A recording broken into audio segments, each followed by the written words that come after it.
पश्चिमी मीडिया ने दावा किया कि क्राइमिया में हो रहे हमलों से नाराज पुतिन ने काला सागर में तैनात अपने कमांडर को हटा दिया।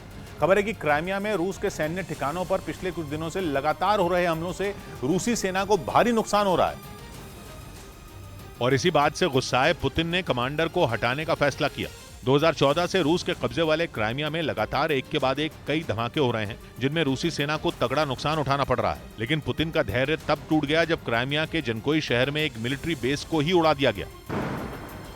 यही नहीं, जनकोई में ही रूसी सेना के गोला बारूद और हथियार डिपो को भी निशाना बनाया गया, जिसमें रूस के कई हथियार पूरी तरह तबाह हो गए। दावा है कि पिछले एक हफ्ते से लगातार क्राइमिया में हो रहे जोरदार विस्फोट की वजह से वहां अफरा तफरी का माहौल बन गया है, जिसकी वजह से सैकड़ों लोग वहां से दूसरी जगह जाने के लिए मजबूर हो गए। दावा है कि क्राइमिया में मौजूद यूक्रेन के समर्थक रूसी सेना के ठिकानों को टारगेट कर हमले कर रहे हैं, क्योंकि रूस भी इस बात से इनकार कर रहा है कि यूक्रेन की फौज क्राइमिया पर हमले कर रही है। वहीं यूक्रेन ने भी अभी तक क्राइमिया पर हमले करने की बात नहीं मानी है, लेकिन दावा है कि जनकोई में हुए धमाके यूक्रेन की तरफ से किए गए। खबर है कि रूस जानबूझकर इन हमलों के लिए यूक्रेन को जिम्मेदार नहीं ठहराना चाहता, क्योंकि अगर उसके सैनिकों को यह पता लगेगा कि रूस के कब्जे वाले हिस्सों में भी यूक्रेन हमले कर रहा है तो उनमें खौफ पैदा हो जाएगा, जिसका सीधा असर यूक्रेन से जारी जंग पर पड़ेगा। माना जा रहा है कि इसी वजह से रूस भी क्राइमिया में हो रहे हमलों पर खामोश है।